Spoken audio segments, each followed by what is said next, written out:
Olá, sejam bem-vindos ao CZ Talks, o podcast que coloca publicidade, propaganda e marketing no centro da discussão. Eu sou Júnia Martins e está começando mais um episódio do CZ Talks.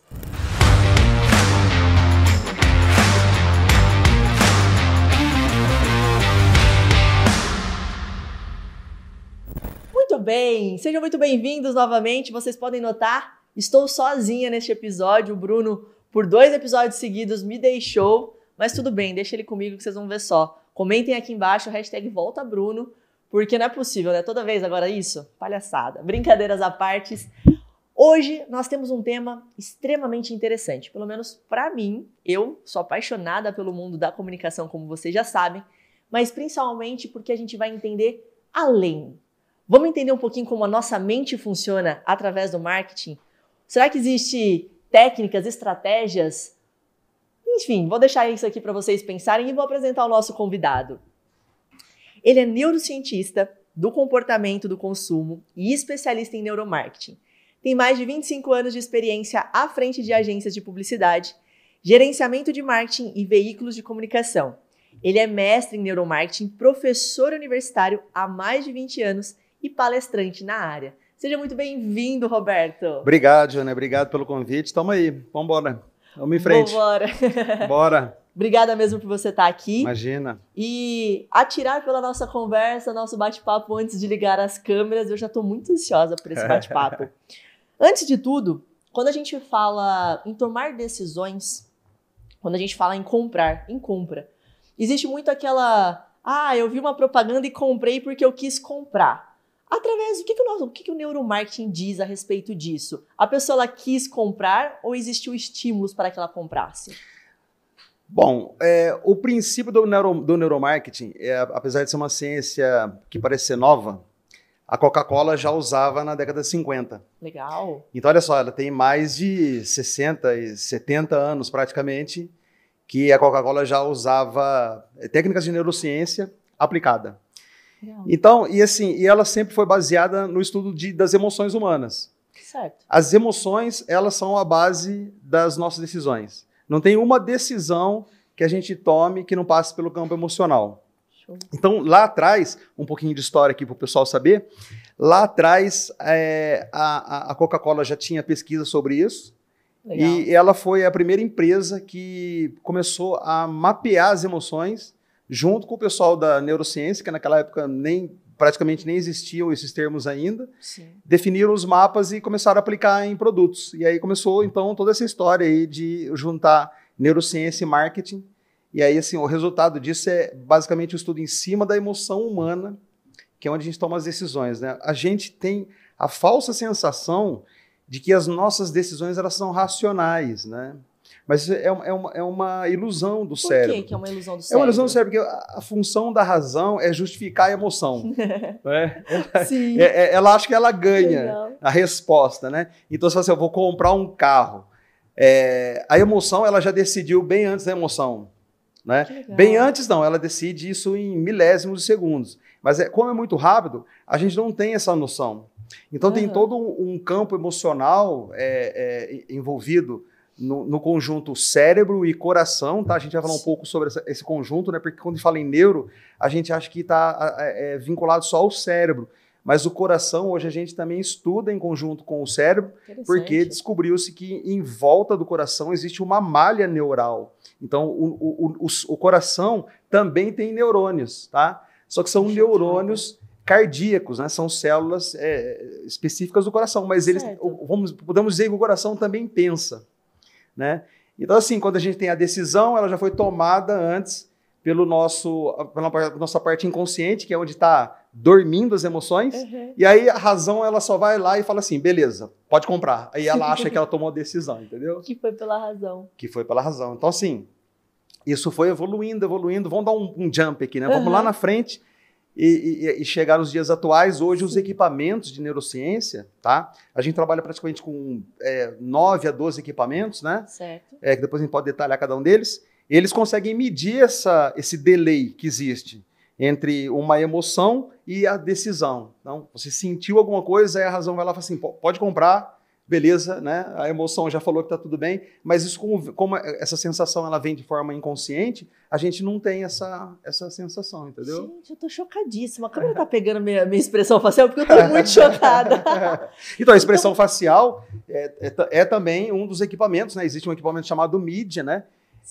Parece mídia, mas é MIDIA, ele faz a leitura da expressão e em conjunto com outros também é capaz de a gente detectar que tipo de emoção você está expressando ali. Sim. E como que você pode mapear suas decisões, né? Também existe isso aí. Gente, eu tô chocadíssima. E a minha cabeça tá borbulhando. Não vem uma pergunta de cada vez, vem um monte de junto. É normal. Vamos falar sobre isso, sobre o coração. Vamos falar do coração. Então, quando a gente diz, eu senti que eu tenho que comprar, eu senti isso aqui me tocou. Uma campanha, por exemplo, igual você citou da Coca-Cola. Até hoje ela trabalha emoção e a gente vê fortíssimo, apesar de que Coca-Cola não precisa mais fazer campanha, mas ainda que ela faz muito focada no emocional. Você comentou que ela foi a principal, a primeira, né, a inserir o neuromarketing dentro das campanhas dela. Como que ela identificou essa necessidade de ter um neuromarketing, de utilizar a neurociência junto com o marketing? Olha, o cérebro ainda é um órgão muito misterioso. Tá? Então você vai, vamos pegar o pessoal que a gente mais respeita, claro, no estudo do cérebro são os neurocientistas da área médica, tá? Então o pessoal de saúde, o pessoal que faz a cirurgia, que mexe com patologia. Eles mesmos falam pra gente que olha, tem área aqui que a gente desconhece, tá? Por exemplo, é muito comum o psiquiatra falar assim, olha, a gente trata a depressão, mas até hoje a gente não consegue responder como que a pessoa fica depressiva.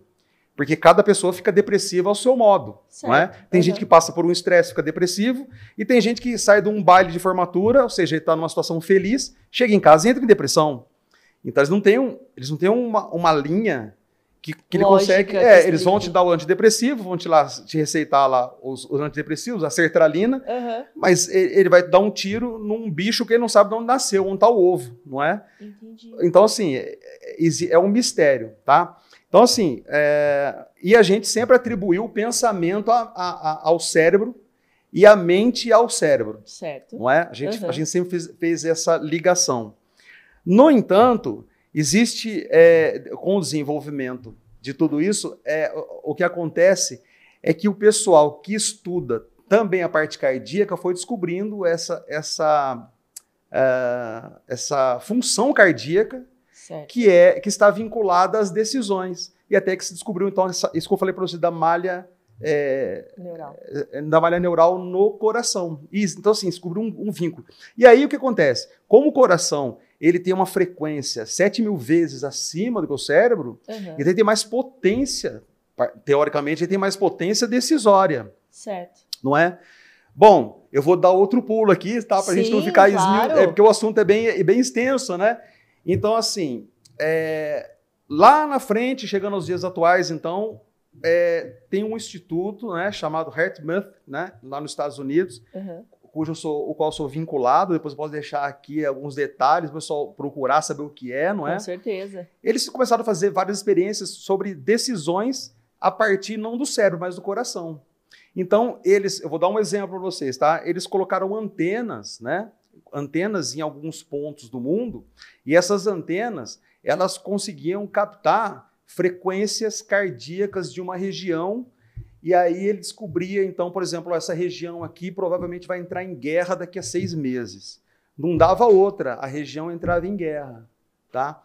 Porque existe no mundo, né, a gente chama de assimilação por onda de frequência cardíaca, ou seja, os nossos corações se falam entre nós, sem nós percebermos, tá? Por exemplo, você sabia que um casal, ao dormir junto, o coração deles, a maioria dos ciclos noturnos entram na mesma frequência? Não fazia ideia. Eles descobriram isso também. Então, assim, o casal dorme junto, então, assim, durante a noite, a frequência cardíaca deles, sei que eles saibam, entra na mesma frequência. Se você colocasse os equipamentos, você iria ver as mesmas ondas, iguaizinhas, né? Como se eles fossem um só coração, né? Além de ser muito romântico, né? Tem muito também, fofo. Além de ser muito romântico, tem também essa questão de que o coração ele é uma antena e que ele fica ali medindo, né, o ambiente, e aí ele acaba pegando a mesma frequência das outras pessoas, e isso interfere, então, vamos voltar lá na questão neural, que é nas decisões, né? Entendi. Então, a nossa decisão é uma questão individual, mas ela também é conjunta, certo, tá? Porque está envolvida. Então, esse instituto mediu isso daí com antenas, né? Eles conseguem saber, por exemplo, não só se a região vai entrar em guerra, mas se vai ter algum... A gente está falando de uma coisa trágica, que é guerra, né? Mas eles conseguem saber também se a região vai progredir financeiramente, se vai progredir socialmente, porque essas antenas medem a frequência tanto para uma coisa trágica, mas também para coisas boas. Então, essa região aqui ela vai ter uma expansão de riqueza, porque os picos, né, de harmonia chama-se coerência, tá? Os picos de coerência estão muito alinhados, tá? O leitor é parecido com o eletrocardiograma, parecido, mas eles conseguem ver a coerência cardíaca daquela região. Legal. Isso é um dos estudos, tá? Isso aí dá para fazer em várias aplicações, né? Que legal. Quando a gente fala de comportamento do consumidor, voltado agora para a compra, que nem eu citei ali, existem estratégias que as empresas utilizam para incentivar o consumo com base no neuromarketing? Muitas, né? Muitas. Quais são elas? Conta pra gente. Os mais usados são o eye tracking. O que é isso? O eye tracking é um óculos, né? Que você coloca no consumidor para fazer pesquisa de consumo, decisão de compra, é muito usado em pontos de venda. E aí você deixa o seu consumidor à vontade, por exemplo, isso pode ser usado em ponto de venda, pode ser usado numa propaganda de filme, né? E aí ele consegue, então, medir regiões para onde mais o olho mira, né? Para onde ele mais se concentra. E aí, a hora que a pessoa tomar a decisão, o ângulo que ele tomou a decisão, ele falou assim, eu vou comprar, ele vai estar alinhado, né, com todo o nosso nervo óptico até a nossa região occipital, né, do cérebro, que é ali que vai estar a informação de qual mapa emocional foi atingido para levar ele a essa decisão. Né? Então, assim, esse é um equipamento. É o equipamento mais comum que tem, não é? Mas a gente tem o EEG, né? Que também é utilizado para frequência cerebral, então tem a ventosa. Antigamente, esses equipamentos, eles eram... Como são equipamentos da área médica, então são aqueles trambolhos que a gente vê em exame médico, né? Que você tem que passar por tubo e tal. O pessoal da área médica não gostava muito da gente, da área de marketing. Fala assim, se a gente estudar marketing aqui, a gente usa isso aqui para doenças, né? Mas como os equipamentos começaram a ficar portáteis, então hoje uma agência de publicidade, como a sua, pode usar um equipamento desse tranquilamente, porque hoje você tem um anel que você coloca aqui, ó. Há 20 anos atrás você tinha que colocar a pessoa num tubo, né? Você coloca o anel aqui como se fosse uma tiara e instala, tem um programa no computador, você mede o que você quiser. Ele pode comer uma bolacha, ele pode tomar um refrigerante.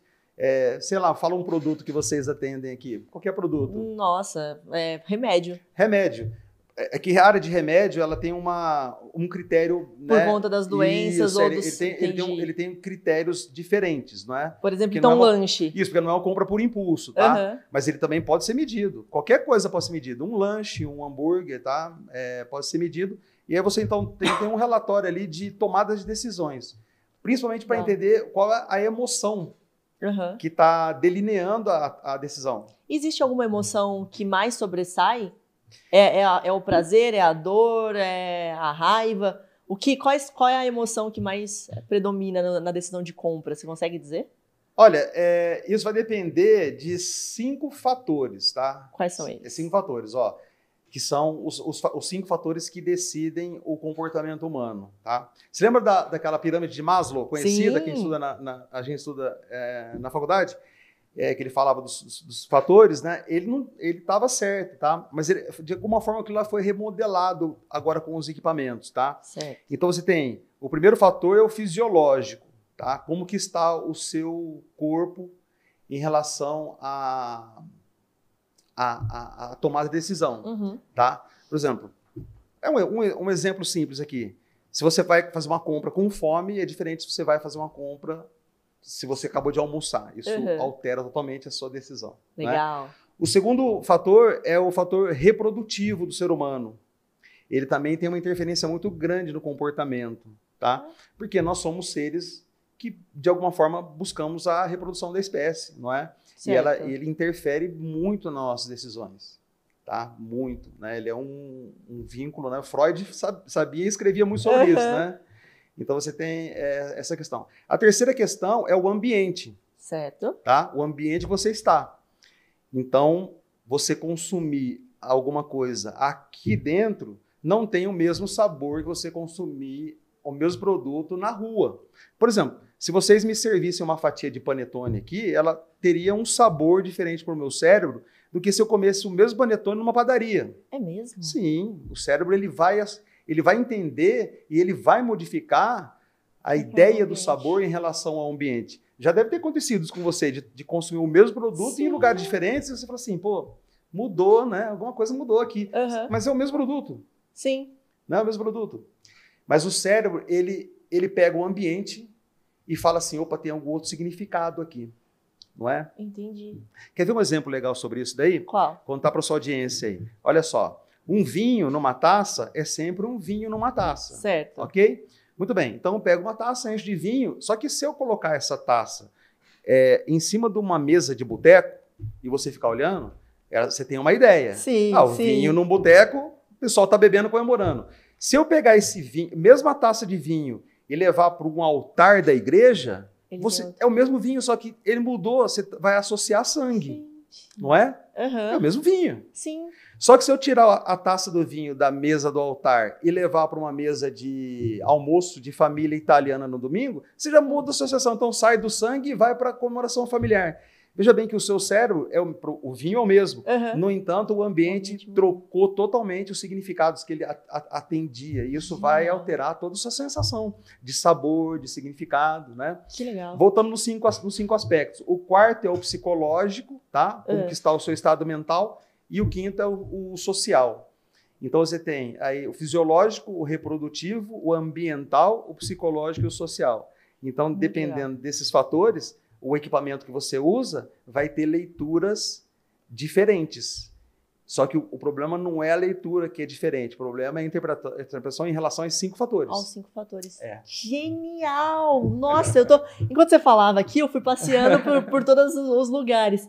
E eu me peguei pensando no vinho, né, que eu gosto muito de vinho, e aí eu pensei, poxa, depois de um dia de trabalho, eu tomo um vinho na minha casa, assistindo um filme, ele tem uma sensação, de fato. Exatamente. E eu consegui sentir nesse momento, nossa, é uma sensação de relaxamento, de descanso.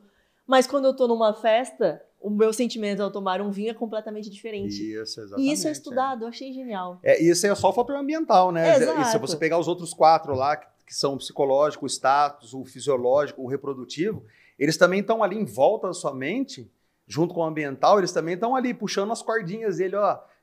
Se você decidir isso aqui, a gente está aqui para falar essa informação. Então, veja que a sua decisão, ela sempre fica numa roleta russa desses 5 fatores, que acabam virando 15. Depois a gente não precisa falar de todos eles, porque senão estende muito, né? Mas ele acaba virando 15 e todos eles ficam ali dançando, né? Uma coisa, desculpa eu falar se você precisar, mas é importante. Olha só, o que nós descobrimos em neurociência também é que antes, né? Quando você pegava o equipamento, instalava ventosa na cabeça da pessoa e fazia ela tomar uma decisão. Ó, você quer comer maçã ou você quer comer um pedaço de chocolate agora? Aí eles olhavam na câmera, olhavam no monitor e falavam assim, vamos ver onde que tem mais oxigênio, não é? E mais neurotransmissor. Aonde tiver isso é onde eles estão tomando a decisão. Certo. E essa área, então, é responsável. Eles faziam isso antigamente. Andou, hoje a gente descobriu que o cérebro é uma grande democracia. O que significa? O cérebro, ele entra em combinação entre si mesmo para saber qual que é a melhor decisão em relação a tudo. Então, em milésimos de segundos, ele fala assim, pera um pouquinho, vamos combinar a gente aqui, vamos ver quem que vai tomar a decisão. Porque partem de vários pontos cerebrais, várias sacadas para você. Ó, você pode fazer isso, mas também você pode fazer isso. E é o que causa indecisão, né? Mas você pode fazer isso, mas você pode fazer isso. E aí chega um momento que um deles vai falar assim, olha, nesse momento, o que vai manter, porque ele sempre pensa na sua vida, o que vai manter a vida da Júnia é esse aqui. Então, quem vai tomar a decisão é essa área. Por isso que os neurocientistas começaram a ver que o cérebro fazia meio que uma roleta russa, né? Nos equipamentos. Uma hora toma decisão aqui, outra hora toma decisão aqui, mas será que é o lado temporal?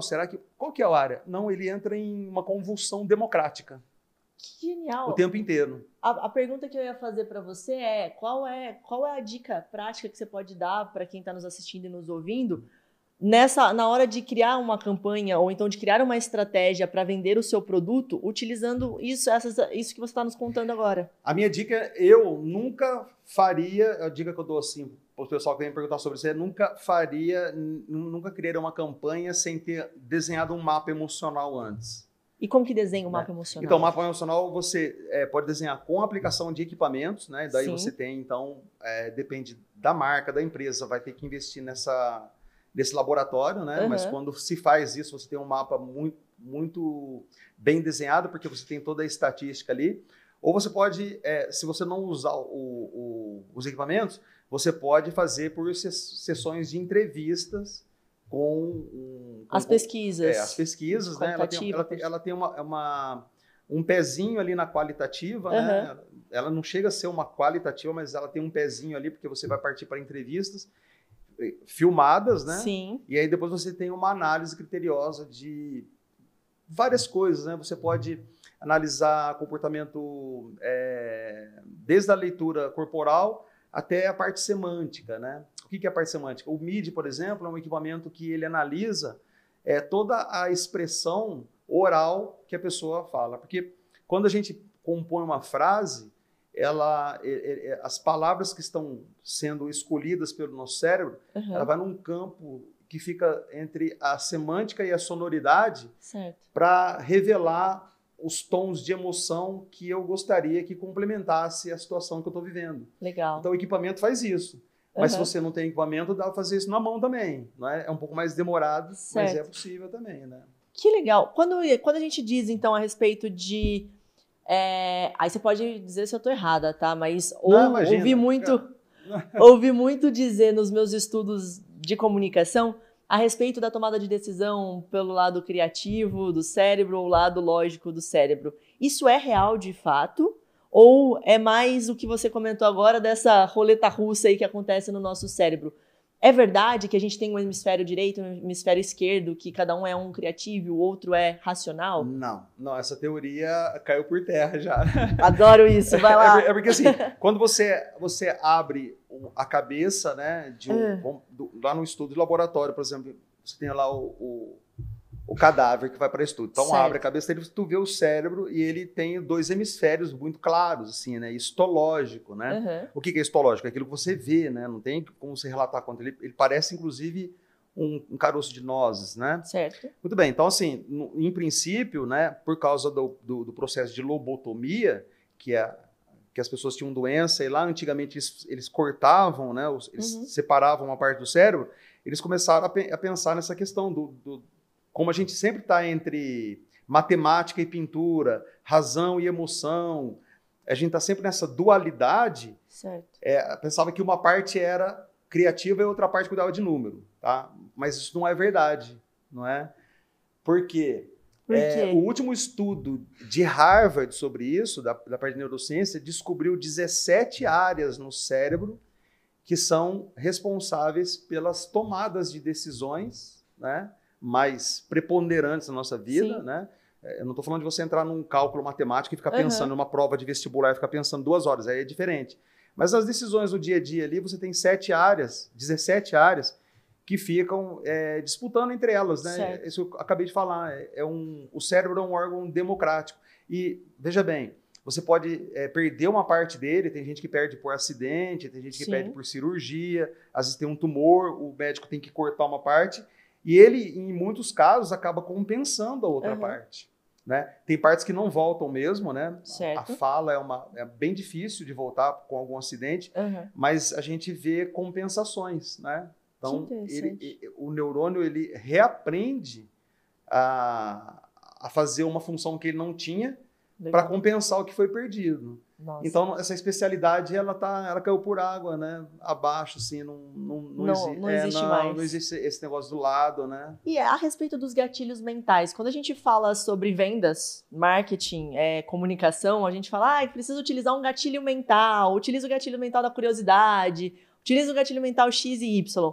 Existe mesmo? Funcionam os gatilhos mentais? Como que acontece? Com base na neurociência. Essa pergunta é boa, porque assim, ela sempre gera discussão, né? Eu gosto disso. Ela sempre gera discussão. Porque assim, tem uma galera da neurociência que fala que não, né? Fala que isso aí é um modismo, né? Que isso é uma técnica de vendas, de treinamento, do coach, né? Certo. Porque eles entendem que isso daí é uma maneira muito simplista de explicar a coisa, né? Uhum. E tem uma outra parte que fala que não funciona, porque a gente tem isso aí testado e, de alguma forma, dá certo. Eu prefiro, nesse caso, eu não sou morno, não, ficar em cima do muro, tá? Mas nesse caso aí, eu vejo os dois lados com uma certa razão. Porque tem gatilhos mentais que já foram testados e funcionaram. Termos técnicos, frases. Por exemplo, escassez, né? Sim. A escassez é um gatilho mental do tipo, tá acabando, só agora, falta 5 minutos. Ele funciona porque as pessoas começam a correr, sim, não é? Então, assim, vai falar que não funciona? Funciona. Mas como eles colocam isso aí de uma maneira muito simplista, o pessoal da neurociência fala assim, não é isso aí não, tem outros fatores e tal. Então, dá esse... Você acha que existe uma influência grande da massa quando a gente fala de gatilho mental? Por exemplo, esse da escassez. Quando tá todo mundo falando de escassez... esse aí é o gatilho da escassez, também vou acreditar que é. Existe isso também? Pode acabar potencializando essa questão dos gatilhos mentais? Sim, existe, porque o cérebro, ele tenta sempre buscar conforto, né? E assim, a decisão, ela toma muita energia da gente, né? Tanto que a gente fica evitando decisão, né? Você fala assim, vou ter que decidir isso aí, eu tenho que falar isso aí, eu vou ter que falar com tal pessoa, vai ser uma conversa dura, difícil, então assim, ele fica protelando decisões. Então, assim, quando você tem mais gente pensando ao mesmo tempo, ele, de uma certa maneira, ele sente um conforto. Sim. E aí fala assim, vamos ver a maioria que decidiu, vamos junto. Então, ele se abstém, sente um conforto e ele vai. Então, isso funciona por causa dessa questão. Porque o cérebro, ele é um gerenciador de energia. Sim. E ele sente conforto, ele vai diminuir a energia dele e vai ficar mais fácil para você decidir. Não é? Excelente. Então, assim, existe, né? O efeito manada, todo mundo pensando, o grupo, né? Aí isso gerou aquela frase, né? A famosa frase que a massa não pensa, né? Sim, você já ouviu falar sobre isso aí? Com certeza. A massa não pensa, basta alguém... E no fundo tem uma certa verdade nessa frase aí. Porque a verdade é que o cérebro da massa está buscando o conforto de todo mundo tá falando a mesma coisa, beleza, não preciso gastar tanto neurônio assim. Entendi. Essa é a verdade. O nosso cérebro, então, ele, no fundo, ele é meio preguiçoso mesmo. Se ele puder só ficar descansando, ele quer. Ele vai buscar sempre gerenciar a energia, né? Ele é um gerenciador de energia. Ele consome 20% da energia do nosso corpo, né? Certo. É alto, é bastante alto. Ele requer sempre as melhores gorduras, né? O cérebro é um órgão gorduroso, né? Quando você abre um cérebro no laboratório, os alunos assustam, né? Quando eles tocam a primeira vez, eles falam, nossa, professor, é gorduroso, né? É gorduroso, porque o cérebro, ele gosta de gordura. Ele gosta de gordura boa, né? Sim. E aí, o que acontece? Ele, quando a gordura cai no fígado, ele requer as melhores. Aí, a melhor gordura vai para o cérebro. Sempre, ele requer as boas, né? Entendi. E aí, o que acontece? Ele já pega a energia e aí ele fica controlando, né? Entendi. Decisão, ele regula, né? Quero dormir mais, quero descansar mais. A gente sempre tem uma tendência ao repouso, né? Sim, para ele poupar a energia para dele. Poupar a energia, e consumir a gordura que ele gosta. Ir à academia é contra o cérebro, né? Ele vai falar assim, não, vamos assistir uma seriado aqui agora. É bem melhor. Pega ali um salgadinho, vamos sentar aqui, vamos conversar direito. Para que você vai sentar ali e puxar 20 de supino, né? Eu conversando com o meu cérebro ontem, era assim. Você tem que ficar convencendo ele. Não sei por que eu vou correr 10 quilômetros, né? Por que eu vou fazer 6 horas, 5 horas da manhã, eu vou sair correndo 20 quilômetros, né? Exato. Então, ele sempre vai preferir a cama, vai preferir o conforto, né? O conforto está entre essas questões que eu falei dos 5 itens, né? Que viram 15. Certo. O conforto é um deles, né? É o fisiológico. Sim. Legal. Quando a gente fala de benefícios para as empresas, Ou como que o neuromarketing pode ajudar as empresas a criar campanhas eficazes, a vender mais? Ele tem duas forças em ajudar as empresas. Primeiro, do lado dos profissionais que criam, tá? Já tem um termo hoje que a gente utiliza chamado neurocriatividade. Legal. Que é um termo que como que você pode desenvolver sua criatividade do ponto de vista neural, tá? Porque a empresa chega na agência, chega nos profissionais, ela quer um profissional criativo. Sim. Mas o cara assim, pô, que tem que ser criativo todo dia? Tem que ser criativo todo dia. Então, existe hoje a que a gente chama de neurocriatividade. Comandos, técnicas, é um estilo de vida que você desenha para a pessoa e ela avança muito na criatividade dela, porque você entende como que o cérebro prefere para desenvolver a criatividade. Você sabe como que ele funciona. Então, você dá esses comandos, né? Que são muitas vezes simples, tá? A gente treina equipes fazendo isso. Tem a ver com sono, tem a ver com alimentação, tem a ver com estilo de vida. E a pessoa começa a seguir, então o cérebro dela, pum, vai lá em cima. Né? Interessante. Você sabia que tem alguns alimentos que pessoas criativas não podem comer? É mesmo? Quais? Ou evitar. Tem vários, né? Assim, e tem outros, né? A gente fala assim, esses 10 alimentos, se eu trabalhasse com criatividade, eu comeria todo dia.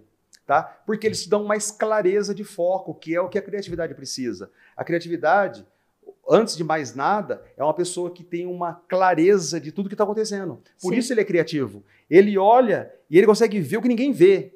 E ele é criativo por causa disso. Tá todo mundo vendo o galinho ali em cima da mesa. Ele vai, muda, como você é criativo?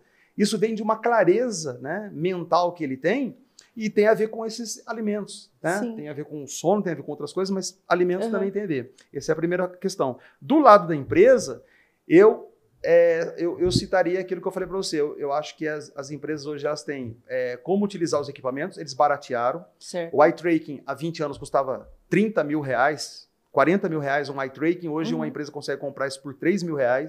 Ele pode ter na equipe dele ali. Né? Pode ter o MIDI, que é um equipamento de leitura de expressão facial. Ele pode ser usado online. Você pode testar uma pessoa que está lá no seu ponto de venda sem precisar estar lá. Ele detecta vários campos emocionais, te dá um mapa emocional e você desenvolve campanhas com mais segurança, entendeu? Uau, então como eu posso dizer, um atalho para você criar uma campanha extremamente assertiva, com foco na venda final. É um critério assim que você vai ter um caminho mais seguro, né? Sim. Porque assim, o grande problema que eu vejo assim, de pessoas criativas é a famosa insegurança pós-criativa. Pô, será que... Eu tive a sacada, mas será que é mesmo? Né? Por isso que existem os pré-testes de pesquisa. Vamos veicular com a amostra da população, vamos ver se funciona. Não é? Mas difícil alguém dar a cara a tapa numa coisa que ela considera altamente criativa. Certo. Tá? Porque existe essa insegurança. Será que realmente isso aqui vai causar esse impacto que eu estou pensando? Né? E isso daí, né, falando para os seus clientes aí, no cliente é maior ainda. Porque é a marca dele que está a tapa lá na frente da mídia. Né? Ela que vai sair no post, no Instagram, no Google, na televisão. São eles. Né? Interessante. Então, assim, a ousadia que tem que ter um aprovador de campanha é enorme. Porque a agência faz o papel dela. Ó, nós somos criativos, a gente criou uma campanha aqui maravilhosa. Quanto maior a ousadia, mais risco o dono da marca está correndo. Você concorda? Sim. Exato. E é o que a gente mais gosta. Você lembra daquela propaganda que tinha da Philco, que a formiguinha subia, batia no som? Aqui, assim, você é bem nova, né? E, assim, eu sou mais velhinho aqui, mas tinha uma propaganda da Philco que a formiguinha subia, batia no som e ela espirrava. O som, ele era tão forte que ele espirrava a formiga. Daí ela voltava na caixa de som. Eu lembro dessa daí, que ela tava brincando, ela né? Ela fazia assim, puff, né? Batia. E aí a formiguinha voava na sala, voltava na caixa de som. Pensa bem, Júnior, olha só. É uma propaganda bonita, ousada. Mas imagina a primeira vez que a agência contou isso para a Philco. Sim, acharam que era maluco. O cara tinha que ser muito ousado. Eu falar assim, cara, eu vou colocar uma formiga na minha propaganda. Você colocaria? Porque isso pode dar um revertério danado, né? As pessoas podem olhar e falar assim, nossa, não tem nada a ver isso aí, né? Formiga, eu vou comprar um som que tem a ver formiga, um som. E, no entanto, foi um sucesso, né? Exato. Então, você acredita que a gente pode dizer que é verdade, ou se for mentira, você diga que é mentira, que as pessoas que precisam de criatividade, elas precisam, de fato, de liberdade, de uma liberdade mental para viajar? Olha, eu digo o seguinte para você, eu digo que criatividade é um estilo de vida. Certo. Tá? a pessoa não é criativa da porta da agência para dentro. Tá? Ela acorda criativa, ela dorme criativa, o estilo de vida dela é criativo. Não é? Porque o cérebro, ele, infelizmente, a parte criativa dele funciona quando ele quer. Entendi. A criatividade por isso que você tem sacadas dirigindo o carro, tomando banho, né? Sim. O Djavan, ele fala que ele anda ele teve várias canções que ele assoviou dentro do carro, né?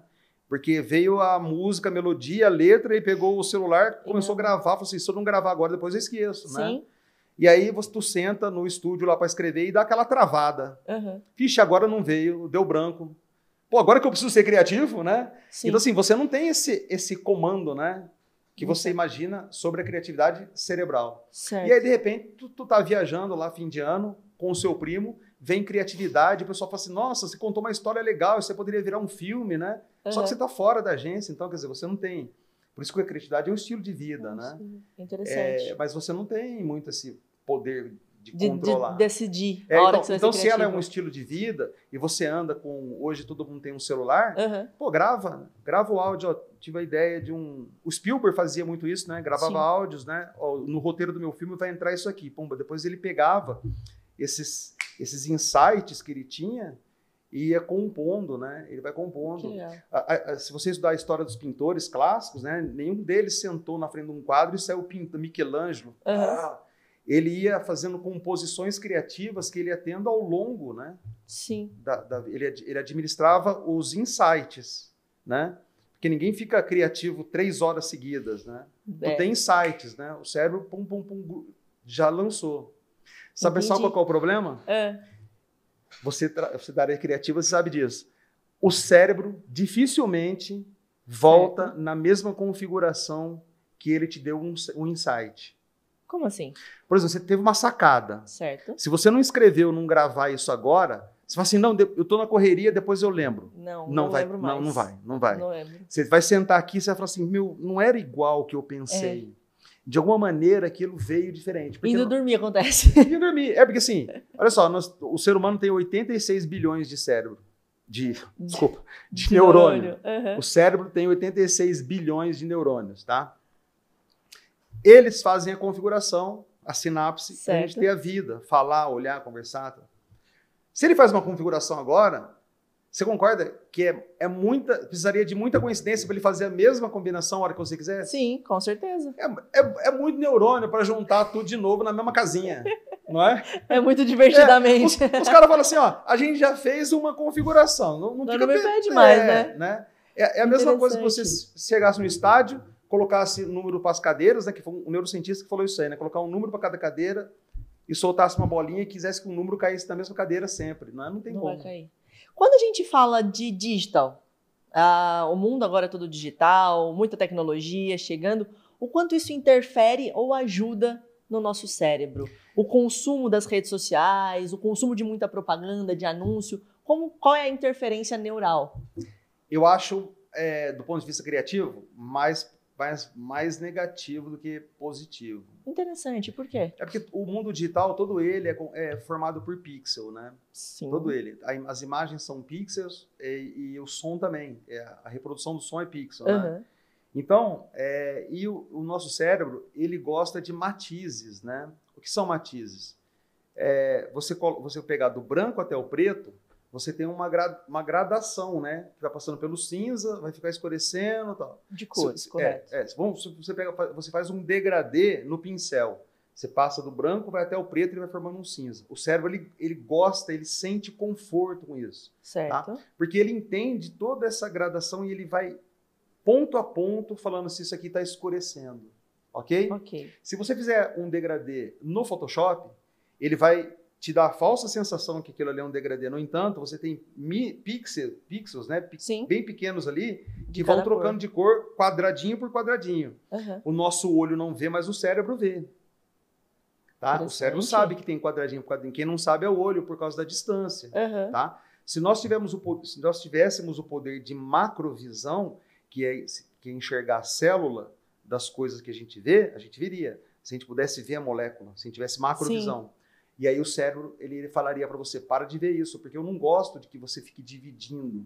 Eu gosto da coisa, o degradê gradual. Linear, sim. Então, assim, respondendo objetivamente a sua pergunta, para o cérebro, quanto mais digital, mais cansativo é para ele. Certo. Tá? O cérebro prefere uma leitura no papel do que um e-book.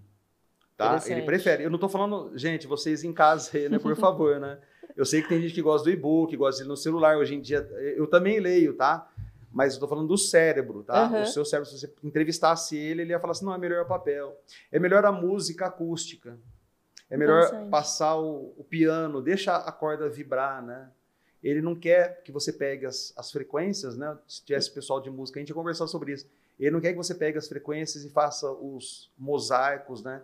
E digitalize. Entendi. Porque, de certa forma, ele está sendo enganado e ele tem que pegar quadradinho por quadradinho e fazer isso aí. Porque ele faz isso aí em microsegundos, né? Você não percebe, mas ele não gosta. Né? Isso, se você diz, por exemplo, um remix de músicas que tem muitas batidas e muitos quadradinhos... Não, você pode ser em qualquer instrumento. Qualquer instrumento. Eu tô falando da reprodução. Entendi. Tá? A reprodução digital transforma Até a reprodução digital transforma? Sim, transforma. Ela transforma as ondas, né? Ela simula a onda, né? E aí você tem a onda quadrada, vamos dizer assim, tá? Se você ampliasse, né? Aquilo não é legal para o cérebro. Ele gosta do acústico, tá? O cérebro gosta do acústico, o cérebro gosta da tinta esparramada.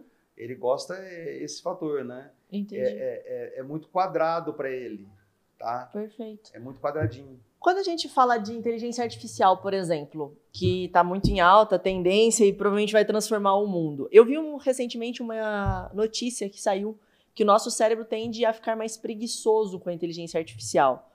A neurociência explica o que a respeito disso? A neurociência diz que a inteligência artificial, eu vou causar uma polêmica danada aqui, mas vamos lá. A neurociência diz que a inteligência artificial ela não é nem inteligência e nem artificial. Uau! Esse termo, para neurociência, é inexistente, tá? Para neurociência. Estamos na neurociência aqui. É inexistente. Eu sei que o pessoal usa IA, usa o termo, faz a busca, cria e tudo mais, e usa esse termo, né? Mas ela não é nem inteligência nem artificial. Por quê? Ela não é... Vamos começar pelo artificial, né?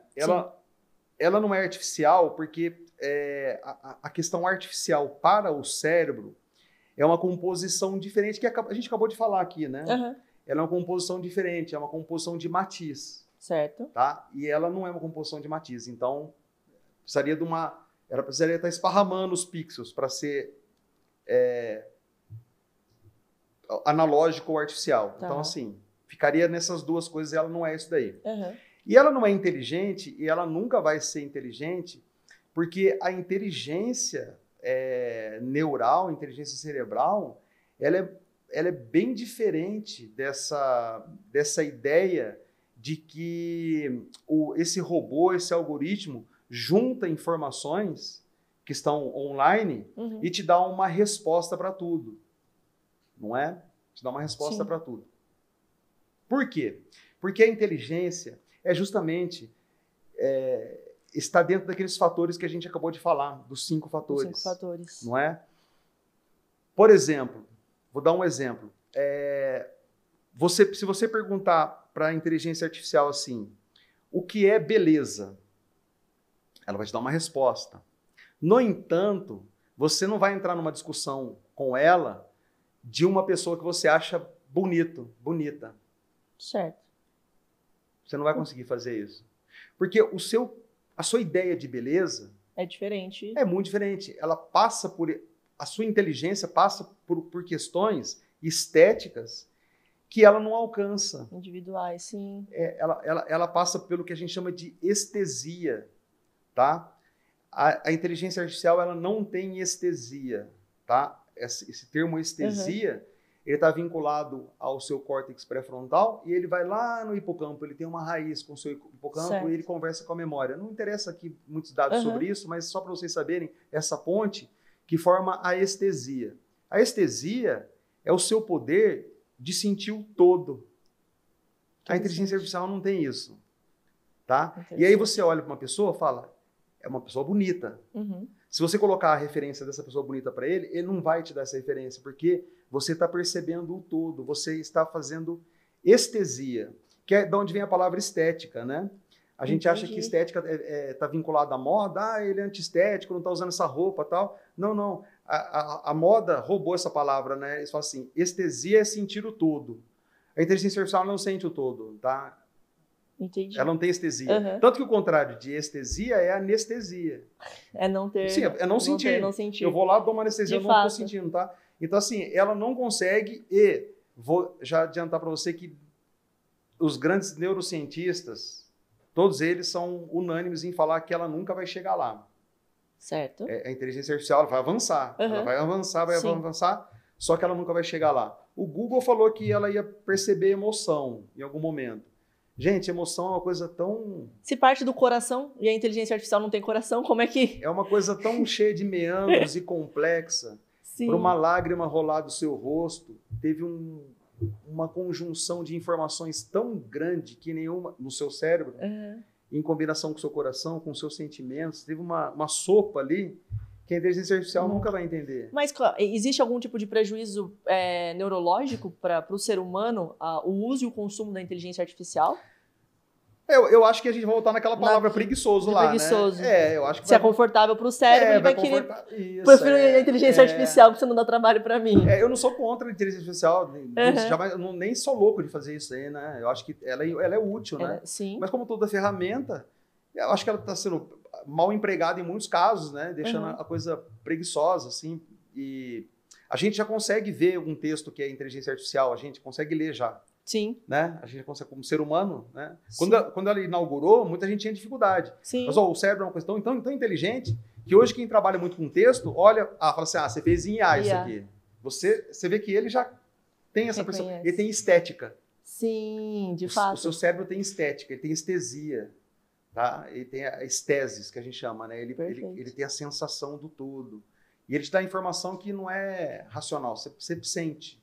Entendi. Né? Você tem o insight. E a inteligência artificial não vai chegar nisso, né? Não vai chegar. Não vai chegar, porque assim, eu só acredito na inteligência artificial o dia que ela processar o dono dela lá no trabalhista.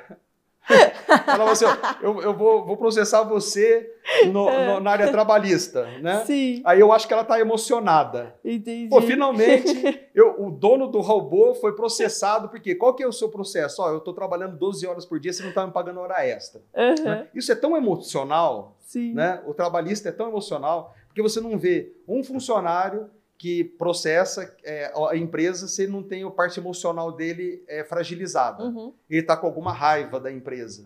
Porque quem sai bem de uma empresa não vai processar a empresa. Né? Então o robô vai ficar bravo de trabalhar 24 horas por dia e falar assim, agora eu vou processar você por danos morais.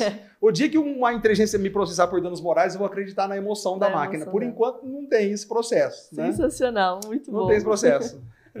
Legal, Roberto.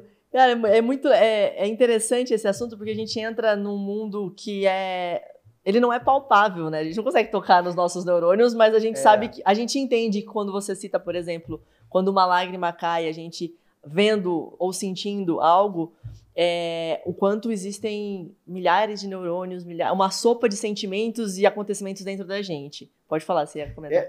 Você tocou num assunto que eu vou fazer a pergunta para você agora. Claro. Eu vou assim, Júnia, programa um algoritmo para explicar uma lágrima. Você está vendo como não tem inteligência? Não tem. Eu duvido, eu estou fazendo agora um desafio, você que está me assistindo aí, tá? Eu duvido um engenheiro de TI que faça um algoritmo que explique a lágrima de um pai vendo a filha se formando em medicina. Eu quero esse algoritmo desenhado, tá? E que esse algoritmo seja reproduzido por um robô. O robô vai ver a filha entrando numa cena de casamento, ele vê a filha entrando vestida de noiva. E uma lágrima. E o fotógrafo vai lá e fala assim, peguei a lágrima do seu pai. Eu quero que se escreva um algoritmo para essa emoção dessa lágrima, que fez jorrar essa lágrima. Não vai ter. Aquela lágrima carrega uma vida. Carrega uma vida. Pode ser que ele esteja olhando ela ali e imaginando ela engatinhando. A primeira vez que ele pegou ela no berço, o choro dela, ele levando ela no médico, ela pedindo pai. A primeira vez que ela falou pai, como que o cara vai escrever no algoritmo assim? A primeira vez, pro robô, a primeira vez que o cara ouviu o pai da filha que agora está se casando. faça isso se transformar numa lágrima. Não tem o sentimento. Você está vendo onde que não entra a inteligência? Uhum. A inteligência artificial, por isso que esse termo inteligência artificial é mal empregado. Excelente. Né? Roberto, a gente está encaminhando para o final e nós temos uma brincadeira aqui. Tá bom.